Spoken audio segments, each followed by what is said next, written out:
नमस्कार, मैं हूं दीपाली राणा। आप देख रहे हैं फायदेमंद फंड्स और आज के इस एपिसोड में हम बात करेंगे एडलवाइज मिड कैप फंड की और एक मिड कैप्स को लेकर प्रोसेसली आउटलुक समझेंगे। और अगर हम मिड कैप फंड्स की पर्टिकुलरली बात करें तो क्या आउटलुक यहां से बन रहा है कि एसआईपी स्टार्ट करने का टाइम है, एग्जिस्टिंग एसआईपीज को इस फंड में लेकर क्या करें, इन सब मुद्दों पर करेंगे फोकस। हमारे साथ मौजूद है त्रिदीप भट्टाचार्य जो कि CIO एक्विटीज हैं एडलवाइज AMC से। त्रिदीप जी नमस्कार, स्वागत है आपका। तो एडलवाइज मिड कैप फंड पर तो चर्चा करेंगे आगे आपसे, लेकिन क्योंकि आप मौजूद हैं तो आपसे पहले तो मार्केट पर आउटलुक लेना चाहेंगे, क्योंकि कॉशियसनेस, नर्वसनेस मार्केट में दिखाई दे रही है। कोई भी ऐसी न्यूज़ जो कि मार्केट को चीयर अप करनी चाहिए वो भी जान नहीं फूंक पा रही है।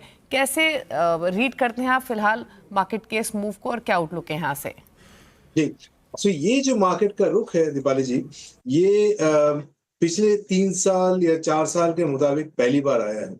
और ये रुख इसके पहले जो करेक्शंस हुए हैं उससे अलग ये है, इसलिए है क्योंकि इस बार एक अर्निंग्स करेक्शन, अर्निंग्स कट जिसको हम कह सकते हैं, वो होता दिखा है। तो अगर आप FY25 को देखें जो करंट वित्तीय वर्ष है, उसमें हमने शुरुआती तौर पे ऐसा अनुमान लगाया था कि सालाना तौर पे इंडिया इंक जिसको कहते हैं कि listed entities of India will grow at 15%, 14 से 15% की ग्रोथ, अर्निंग्स ग्रोथ होगी। लेकिन ये फरवरी तक आते आते ये इसमें करीबन हम लोग को 10 से 12% की कटौती देखने को मिली। तो इसलिए कुल मिला के ऐसा समझ में आ रहा है कि FY25 में ग्रोथ 15% की जगह केवल 3 या 4% ही रह जाएगी। तो FY25 almost a year of no growth हो गया। तो इसी को मार्केट में जो वीकनेस है वो इसी चीज को दर्शाता है। नाउ इसका जो एक सेकंड फेज है वो ये है कि जब भी अर्निंग्स करेक्शन होता है तब उसमें एक बीटा और अल्फा का एक चेंज ओवर देखने को मिलता है, विच आई एम श्योर हम आगे डिस्कस करेंगे। बट नेट नेट मार्केट के नर्वसनेस का ये कारण है कि एक अर्निंग्स कट हुआ है जो पहली बार पिछले 3 या 4 साल में देखने को मिला है। इसके कई कारण है। एक तो कुछ हद तक गवर्नमेंट की स्पेंडिंग थोड़ी सी हल्की रही क्योंकि एक इलेक्शन ईयर था। साथ में यूनाइटेड स्टेट्स में भी ट्रम्प टेकिंग ओवर और उसके टैरिफ्स और बैरियर्स को लेके एक अनसर्टेनिटी बनी हुई थी। तो ये माहौल में हम अभी हैं जहां पे कि एक अर्निंग्स कट 10-12% की हुई है और साथ में ग्लोबल तौर पे एक अनसर्टेनिटी बनी हुई है जो कि एक अनिश्चितता एक मार्केट में लेके आई है। लेकिन ये जो कारण है, जिस कारण से ये अर्निंग्स कट हुए हैं, ये ट्रांजिएंट है, ये मतलब क्षणिक है। FY26 की तरफ अगर हम रुख करें तो इसमें से कुछ चीजें उल्टी हो जाएंगी। वो है जैसे पिछले साल गवर्नमेंट कैपेक्स हुआ नहीं, करीबन जो हमने बजट किया था उसके बनिस्बत करीबन 20% हम कम स्पेंड करेंगे। लेकिन इस बार जो बजट में ऑनरेबल फाइनेंस मिनिस्टर ने बात करी है उसको देख के ये लगता है कि ये साल ग्रोथ गवर्नमेंट कैपेक्स में वापस आएगी, ये पहली बात। दूसरी, कंजम्पशन में एक बजट में एक पॉजिटिविटी देखने को मिला है because of the tax cut जो आया है। तो इन दो को ध्यान में रखते हुए लगता है कि जो FY25 में स्लो डाउन कह लीजिए या अर्निंग्स कट देखने को कह लीजिए, ये थोड़ा ट्रांजिएंट है। तो ये FY26 में वापस आएगी towards back half of the year. So थोड़ा सा ये माहौल बीच वाला माहौल है, जबकि अर्निंग्स कट भी है और इसलिए मार्केट को लेकर नर्वसनेस है। बट ये नर्वसनेस थोड़ा सा 3-4-5 महीने रहेगा, उसके बाद नॉर्मलाइज होने के आसार हैं।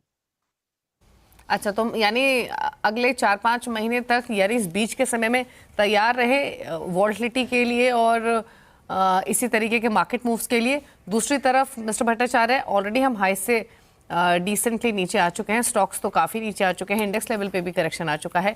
मौजूदा स्तरों से भी कितना परसेंटेज डाउन साइड लाइकली फिलहाल नजर आ रहा है? देखिए, हम लोग मार्केट्स को ऐसे ही देखना चाहिए, थोड़ा लॉन्ग टर्म तरीके से देखना चाहिए। और उसमें क्या है कि markets are slave of earnings, हम कहते हैं कि मार्केट्स अर्निंग्स को बहुत क्लोजली ट्रैक करती है। तो देखिए, अभी तक सालाना तौर पे करीबन 10 से 12% अर्निंग्स की कटौती हुई और उतना ही मोटा मोटी ब्रॉडर मार्केट्स डाउन है। तो हालांकि इन शॉर्ट टर्म में करेक्शन कितना होगा ये बोलना मुश्किल है, बट चूंकि करेक्शन होने के कारण क्षणिक है, इसलिए मेरा मानना है कि 4 से 5% अगर मान लीजिए करेक्शन होता है तो मैं अचंभित नहीं रहूंगा, लेकिन उससे बहुत बड़ा क्रैश होता भी नहीं दिखता है, बिकॉज जो रीजंस हैं वो टुवर्ड्स ऑफ FY26 रिकवर कर जाएंगे। इसलिए मुझे लगता है कि एक हल्का फुल्का वीकनेस शायद यहाँ से थोड़ा और देखने को मिले कुछ और समय के लिए, या तो वो देखने को मिलेगा या थोड़ा सा टाइम करेक्शन देखने को मिलेगा। इन्वेस्टर्स को इस टाइम को ग्रेजुअली यूज करना चाहिए towards put money to work rather than डर के बैठने के, क्योंकि एग्जैक्ट मार्केट का बॉटम तो पकड़ना बहुत डिफिकल्ट है। तो इसलिए अगर एक सेंसिबल तरीका होगा, अगर हम ग्रेजुअल तरीके से इसको इन्वेस्ट करें अगले 3 से 5 महीने में। तो अगले 3 से 5 महीने ये समय है स्लोली एंड ग्रेजुअली बाजार में पैसे लगाने का। अच्छा, आपने अर्निंग्स आउटलुक की बात की मिस्टर भट्टाचार्य, एक चीज़ आपसे समझना चाहेंगे, अगर हम Q2 की अर्निंग्स देखें तो नंबर्स खराब रहे, मैनेजमेंट की कमेंट्री भी थोड़ी परेशान करने वाली थी, जहां पर डिमांड कंसर्न्स, ग्रोथ कंसर्न्स दिखाई दे रहे थे। अगर Q3 की कमेंट्री को कंपेयर करें आप वर्सेस Q2, कुछ इंडिकेशंस ऐसे दिखाई दे रहे हैं क्या कि शायद जो चैलेंजेस हैं या फिर जो दिक्कतें हैं वो slowly and gradually edge out होती हुई दिखाई दी? कोई डिफरेंस दिखाई दिया क्या आपको Q2 वर्सेस Q3 अगर मैनेजमेंट कमेंट्रीज की बात करें? ठीक, तो इसको दो भाग में ले लेते हैं। एक है इंडस्ट्रियल्स या मैन्युफैक्चरिंग, जो कि गवर्नमेंट कैपेक्स से जुड़े हुए हैं। तो गवर्नमेंट डिसीजन मेकिंग जो पहले 9 महीने साल का अगर आप देखें तो उसमें काफी वीक रही। वहां पे एक थोड़ा सा कमेंट्री में चेंज देखने को मिला है कि Q4 में शायद बेहतर बिजनेस हो as opposed to Q1, Q2 and Q3। So थोड़ा आउटलुक में एक थोड़ी सी पॉजिटिविटी देखने को मिली। कंजम्पशन में हालांकि ओवरऑल एक स्लो डाउन का माहौल था, और management commentary in the near term यही कह रही है कि अभी भी स्लो डाउन कुछ देर रहेगा। लेकिन जो रूरल कंजम्पशन रिलेटेड स्टॉक्स है वहां एक आउटलुक पॉजिटिविटी के तरफ देखने को मिला इन द नियर टर्म, कि जैसे जैसे हार्वेस्टिंग सीजन आगे जाएगा रूरल कैश फ्लोज बेहतर होंगे और उनका आउटलुक इंप्रूव होता हुआ। तो मैंने 3 बात कह रहा हूं कि इंडस्ट्रियल्स में, गवर्नमेंट कैपेक्स एक्सपोज कंपनीज में थोड़ी सी उम्मीद ऐसी जगी है कि Q4 में बेहतर बिजनेस हो और आगे बिजनेस पिकअप हो। अर्बन कंजम्पशन में कमेंट्री स्लो डाउन की थी, रूरल कंजम्पशन में थोड़ा बहुत पॉजिटिविटी देखने को मिला है, बट नेट नेट अगर आप इसका पूरा लेखा जोखा देखें तो वो वीक कमेंट्री ही कहलाएगा।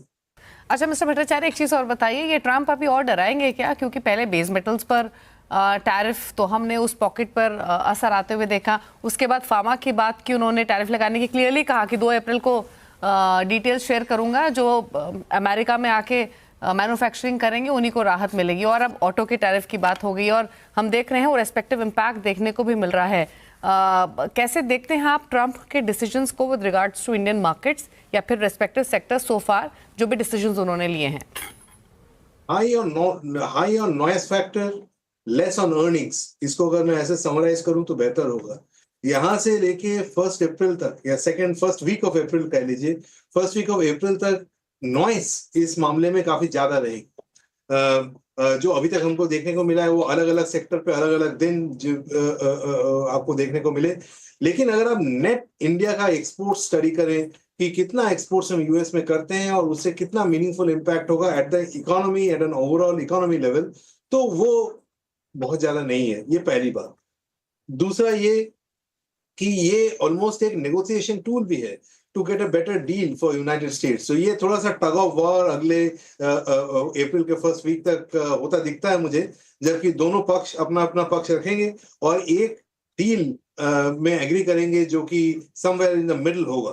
सो मेरे ख्याल में इनिशियल पिक्चर जो अभी सुनने को मिल रहा है ये शायद वर्स्ट पिक्चर है।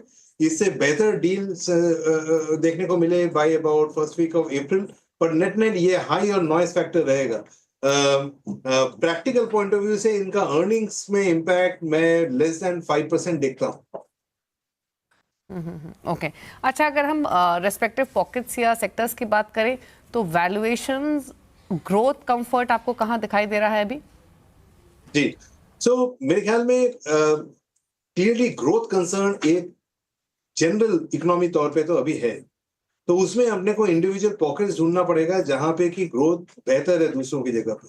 तो ऐसा मुझे इस पॉइंट ऑफ व्यू से कंजम्पशन एक ऐसा सेक्टर लगता है जो कि अभी मैं कह रहा हूं उसको डार्क हॉर्स, जो कि अभी वीक है, लेकिन ओवर नेक्स्ट 6-12 मंथ्स ये सिचुएशन यहां से इंप्रूव होती दिखाई देगी।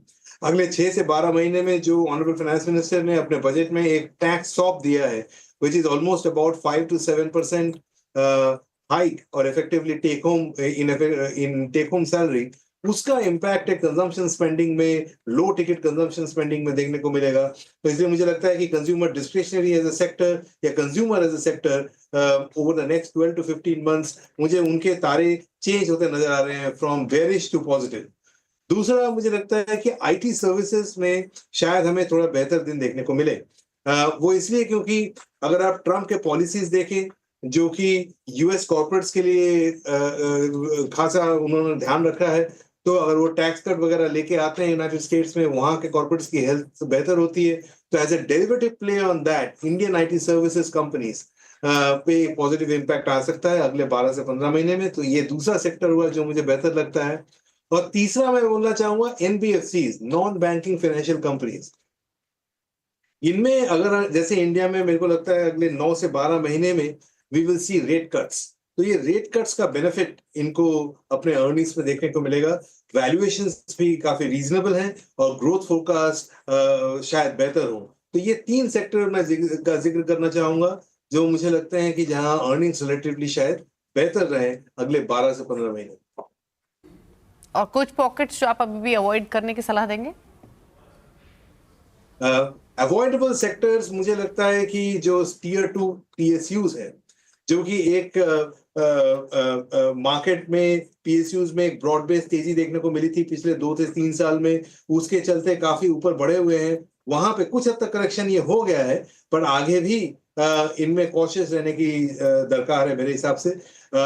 तो एक ब्रॉड बेस तरीके से अगर मैं इसको समराइज करूं तो मैं ये कहूंगा कि मार्केट में देखिए 2 टाइप के कंपनीज पिछले 3 से 4 साल में ऊपर गए। एक जो कि मैं कहता हूं कि द बीटा ट्रेड, जो ये वो जिनको जो नैरेटिव से ताल्लुक रखते हैं, लेकिन फंडामेंटली वीक बिजनेस मॉडल्स हैं, बट समय अनुकूल था इसलिए वो भी सारे ऊपर गए। ये जो कैटेगरी ऑफ स्टॉक्स है इसमें अभी अच्छा खासा करेक्शन देखने को मिलेगा क्योंकि अर्निंग्स कट इसमें काफी मीनिंगफुल होंगे। तो ये जैसे सेकंड रैंक पीएसयूज हो गए, इसमें मुझे एक सडनली वीकनेस दिख रहा है। दूसरा मुझे ये यूटिलिटीज, जो पावर यूटिलिटीज रिलेटेड कंपनीज है, पर्टिकुलरली यूटिलिटीज रिलेटेड कंपनीज, वहां पे एक वीकनेस देखने को दिख सकता है। और तीसरा मुझे लगता है कि अगर आप ओवरऑल कंज्यूमर स्टेपल्स की तरफ ध्यान करें तो उसमें कुछ सेगमेंट्स हैं, वहां पे एक वीकनेस जो है वो परसिस्ट किया जा सकता है। तो ये 3 चीजें मैं अवॉइड करना चाहूंगा और अपने पोर्टफोलियोज में अंडरवेट है। ओके अच्छा, एडलवाइस मिड कैप फंड पर हम आएंगे इवेंचुअली। उससे पहले क्विकली एक चीज़ और आपसे पूछना चाहेंगे, मिड कैप्स में जिस तरीके का फॉल देखने को मिला है उसके बाद आप क्या स्ट्रैटेजी खुद ले रहे हैं या क्या सजेस्ट करेंगे? क्योंकि हाल फिलहाल में जो भी बातचीत हमारी एनालिस्ट लॉबी के साथ हुई, स्पेशली म्यूचुअल फंड इन्वेस्टर्स के लिए, सबका कहना यही था कि शायद ये टाइम है थोड़ा सा स्ट्रैटेजी रीलुक करने का। मिड कैप्स को हटाना नहीं है पोर्टफोलियो से, बट एलोकेशन थोड़ा लार्ज कैप्स की तरफ ज़्यादा बढ़ा सकते हैं। अब 2 तरीके के इन्वेस्टर्स हैं, एक वो जो ऑलरेडी होल्ड करते हैं कंप्लीट पोर्टफोलियो, एक वो जो एंटर करना चाहते हैं। क्या सजेशन, क्या स्ट्रैटेजी है आपके फिर मौजूदा मार्केट के बीच में मिड कैप्स को लेकर स्पेशली? तो इस माहौल में मैं ये कहूंगा कि पिछले 1 साल से हमने एलोकेशन थोड़ा लार्ज कैप के तरफ या थोड़ा फ्लेक्सी कैप के तरफ या थोड़ा लार्ज के तरफ चेंज किए हुए हैं। तो इसलिए ये करेक्शन में हम लोगों को उतनी ज्यादा मार शायद नहीं पड़ी जितनी ब्रॉडर मार्केट्स में देखने को मिल रही है। मेरे हिसाब से अभी जो मार्केट जो है एक आत्म मंथन स्टेज में है। इसमें 2 तरीके के स्टॉक्स जो मैं आपको पहले समझा रहा था, the beta trade and the alpha trade. The beta is getting separated from the alpha trade. Alpha मतलब वो भी स्टॉक्स करेक्ट हो रहे हैं जो कि अच्छे बिजनेस मॉडल्स हैं, जिनमें अर्निंग्स ग्रोथ जेन्युइनली सुपीरियर है लार्ज कैप्स के मुताबिक, और ये स्टॉक स्पेसिफिक है, ये हर सेक्टर्स में है, बट इसमें over a period of time इसका आउटलुक काफी स्ट्रांग है। तो एक एक्टिव स्ट्रेटेजी में इन्वेस्ट करना चाहिए अभी माहौल में, जो कि इस कैटेगरी ऑफ स्टॉक्स में इन्वेस्ट करे बनिस्बत की वो जो बीटा ट्रेड्स हैं, जो नैरेटिव स्टॉक्स जिसको हम कहते हैं, जिनका कि जैसे मान लीजिए पिछले साल वो डिफेंस हुआ करता था या कैपिटल गुड्स हुआ करता था या ईएमएस हुआ करता था। Not that this spaces are bad, but इसमें कुछ स्टॉक्स जो वीक बिजनेस मॉडल्स हैं वो भी काफी ऊपर चढ़ गए थे, उनके अभी वापस आने का समय आ गया है। तो इसलिए सेक्टर्स में खराबी नहीं है, स्टॉक्स को एक एक्टिव तरीके से ऐसे ढूंढना है कि जहां पे अर्निंग्स ग्रोथ अभी भी रिलेटिवली स्ट्रांग बनी हुई है और वैल्यूएशंस आफ्टर दिस करेक्शन एक रीजनेबल हो गया है। तो ये तो हो गया स्टॉक सिलेक्शन स्ट्रेटेजी, मतलब अल्फा ट्रेड की तरफ ध्यान कीजिए जहां पे ग्रोथ अभी भी बनी हुई है, अर्निंग्स कट कम हुए हैं। दूसरा, उसको सुपर इम्पोज करना पड़ेगा वैल्यूएशंस जो कि अभी मिड और स्मॉल कैप में करीबन 10 ईयर एवरेज से 15% प्रीमियम पे है। सो वो 15% प्रीमियम के सामने जहां ग्रोथ भी कमेंसुरेट प्रीमियम पे है वहां इन्वेस्ट करना चाहिए। सो ये हो गया स्टॉक सिलेक्शन स्ट्रेटेजी। और दूसरा स्टेज होगा कि डिप्लॉयमेंट स्ट्रेटेजी। डिप्लॉयमेंट स्ट्रेटेजी जैसे मैंने आपको कहा कि एक अर्निंग्स लेड करेक्शन है, इसको ठीक होते होते समय लगेगा क्योंकि अर्निंग्स को वापस आना होगा। तो अर्निंग्स मुझे वापस आता दिखता है सेकेंड हाफ ऑफ FY26 में, तो मार्केट थोड़ा सा उसको प्रीएम्प्ट कर लेगा। तो इसलिए मेरे ख्याल में 3 से 5 महीने का एक स्टेबल और स्टैगर्ड तरीके से इन्वेस्ट करना चाहिए। तो एक हो गया स्टॉक सिलेक्शन स्ट्रेटेजी, दूसरा हो गया deployment strategy in answer to your question. Okay, चलिए, तो ये तो मिड कैप्स की बात हुई, लेकिन अब बात करेंगे एडलवाइज मिड कैप फंड की। लेकिन उससे पहले क्विकली एक छोटे से ब्रेक के लिए रुक रहे हैं। जब लौटेंगे तो कंप्लीट डिटेल्स डाइव इन करेंगे एडलवाइज मिड कैप फंड से रिलेटेड। चल वापस आते हैं।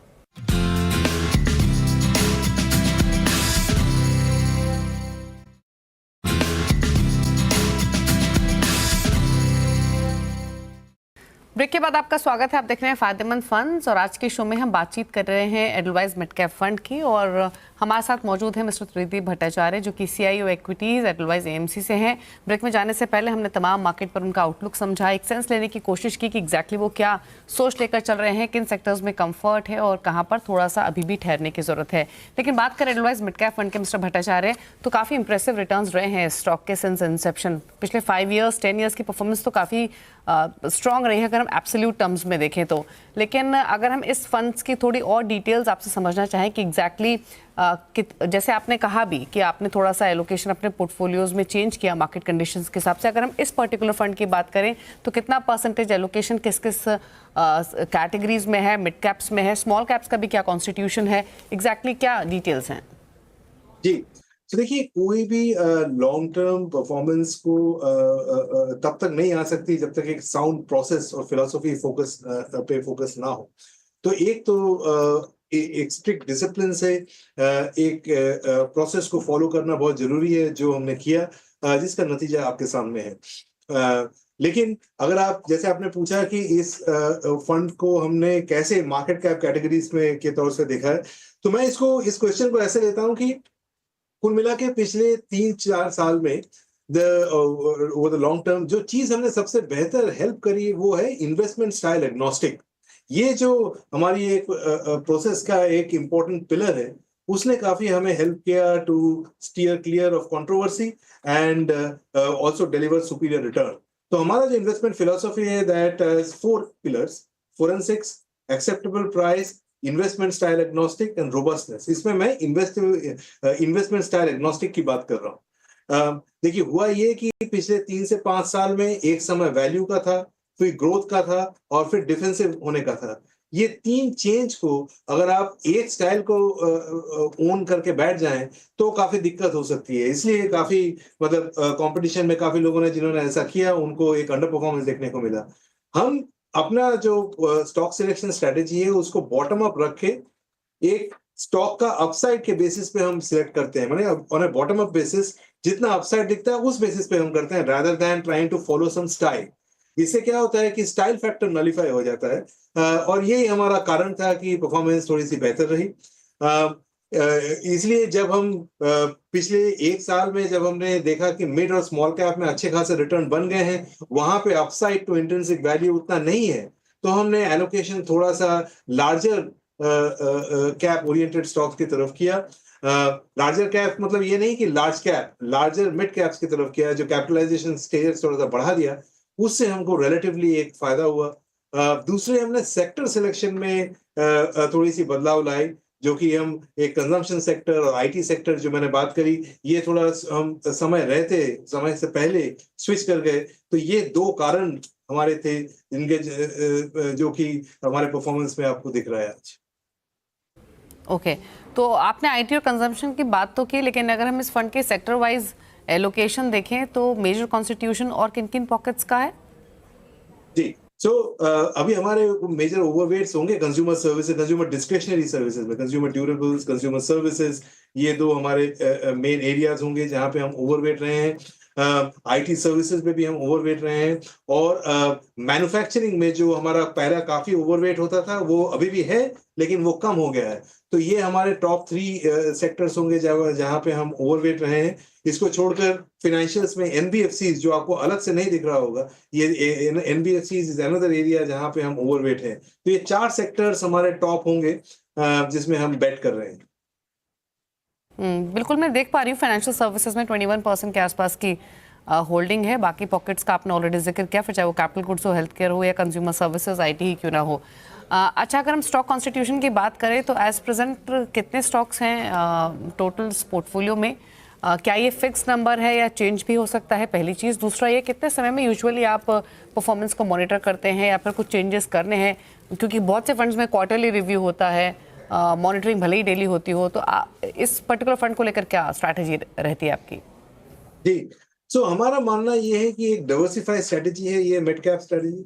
तो इसमें हम 60 to 80 स्टॉक्स के बीच में हम जनरली ऑपरेट करते हैं। इसके बाहर अगर चले जाए तो जनरली उस रेंज में हम ऑपरेट करना पसंद करते हैं, क्योंकि वो 60 to 80 एक आइडियल मिक्स है। ना बहुत ज्यादा स्टॉक्स, ना बहुत कम स्टॉक्स। कम स्टॉक्स होने से कंसंट्रेशन रिस्क होता है, ज्यादा स्टॉक्स होने से जो इंडिविजुअल कन्विक्शन लेवल होता है स्टॉक का वो सामने नहीं आता, और मिड कैप स्ट्रेटेजी में कन्विक्शन लाना बहुत जरूरी है। तो 60 to 80 मेरे हिसाब से एक ऐसा लेवल है जिसमें ऑपरेट करने से ये दोनों चीजें अच्छे से बैलेंस हो जाती हैं। दूसरा, आपने बात करी रिव्यू की। सो हम इसमें 2 तरीके का रिव्यू करते हैं। एक, जब चीजें सही जा रही हो, एक जब चीजें ठीक नहीं जा रही हो। जब चीजें सही जा रही हो तो हम बेसिकली इसको ऑन ए क्वार्टरली बेसिस जो भी हमारे होल्डिंग कंपनीज हैं उनसे हम एक बार मिलते हैं, एक बार बात करते हैं, और उनके जो फाइनेंशियल्स है उसको रिव्यू कर लेते हैं वंस इन अ क्वार्टर। लेकिन जो कंपनी जो ठीक नहीं जा रही है उसके लिए एक हमारा स्टॉप लॉस स्ट्रेटेजी भी तैयार रहता है, कि अगर मान लीजिए जो हमने कुछ शेयर्स खरीदे जो भी हमारा बेंचमार्क है उससे काफी अंडर परफॉर्म कर रहा है, तो उसके हमारे गार्ड रेल्स हैं। अगर वो अंडर परफॉर्मेंस ज्यादा हो गई तो उसके बाद हम उसमें एक कॉल ले लेते हैं कि इसको थोड़ा सा इसका एक्टिव पोजीशन कट किया जाए, ताकि इन्वेस्टर्स को खासा नुकसान ना हो पाए। तो इस तरीके से जो हमारे रिस्क मैनेजमेंट स्ट्रेटेजी है ये काफी स्ट्रिंजेंट तरीके से हम ऑपरेट करते हैं, सो दैट ओवरऑल जो हमारा डाउन साइकिल है परफॉर्मेंस का वो हम मिनिमाइज कर सकें, और बेहतर समय तो बेहतर होता ही है। तो इसलिए एक रिस्क एडजस्टेड तौर पर अगर आप परफॉर्मेंस को देखें तो आप पाइएगा कि risk adjusted performance is quite strong, जो कि हम जिसका हम खासा ध्यान रखते हैं, और हम इसको क्वार्टरली भी रिव्यू करते हैं। ओके, अच्छा, एक चीज़ और, अब यूजुअली तो हम हमेशा लॉन्ग टर्म इन्वेस्टिंग की बात करते हैं, बट आपके हिसाब से ये फंड कौन सी कैटेगरी ऑफ इन्वेस्टर्स को सूट करता है? कितना एटलीस्ट टाइम होराइजन लेकर चलें अगर यहाँ एक्सपोजर लेने का सोच रहे हैं? ये बहुत इंपॉर्टेंट सवाल है।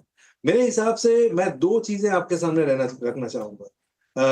एक है इन्वेस्टर का आउटलुक, इन्वेस्टर का गोल क्या है। तो वो ये फंड उस इन्वेस्टर के लिए काफी सूटेबल है जो कि ओवर द लॉन्ग टर्म, माने 5 से 10 साल में इंडिया की जो अर्निंग्स ग्रोथ स्टोरी है उसको अपने पोर्टफोलियो में अच्छे से कैप्चर करना चाहे। नियर टर्म में वोलेटिलिटी हो सकती है, लेकिन अगर अपने 5 से 10 साल में देखें तो ये एक ऐसा कैटेगरी है जिसमें the emerging sectors of India, इसका जो रिप्रेजेंटेशन है ये काफी खासा अच्छा है, अलग इंडिसेस के सामने अगर देखा जाए तो। मैं कहने का मतलब, अगर आप जैसे मान लीजिए 3 सेक्टर्स जो इंडिया में काफी मीडियम टर्म में ग्रो करने वाले हैं, एक मान लीजिए हॉस्पिटैलिटी है, लीजर सर्विसेज, एक है हॉस्पिटल्स, तीसरा कैपिटल मार्केट्स। ये स्ट्रक्चरल ग्रोथ स्टोरीज है। इस कैटेगरी में अच्छा खासा वेटेज है, तो इन्वेस्टर जो इसमें इन्वेस्ट करेंगे उनको एक्सपोजर मिलेगा, लेकिन नियर टर्म में वोलेटिलिटी भी हो सकती है। तो कुल मिला के 5 से 10 साल का आउटलुक रखना चाहिए। इंडिया के अर्निंग्स ग्रोथ स्टोरी को खेलने के लिए ये एक आइडियल व्हीकल है। नियर टर्म में हो सकता है वोलेटिलिटी ज्यादा हो, लेकिन इसके वोलेटाइल टाइम्स में अगर हम अपना एसटीपी या थोड़ा सा एडिशन बरकरार रखें तो सबसे ज्यादा वेल्थ क्रिएशन होने के चांसेस इस कैटेगरी में और इस फंड में ही रहते हैं। ओके, चलिए, शुक्रिया आपका मिस्टर भट्टाचार्य आने के लिए सीएनबीसी आवाज़ पर, और मार्केट्स के साथ साथ इस फंड से जुड़ी तमाम डिटेल सरल भाषा में हमारे व्यूअर्स को समझाने के लिए थैंक यू सो मच। नमस्कार। और इसी के साथ फायदेमंद फंड्स में तो इतना ही। ब्रेक के बाद भी खबरें जारी हैं। नमस्कार।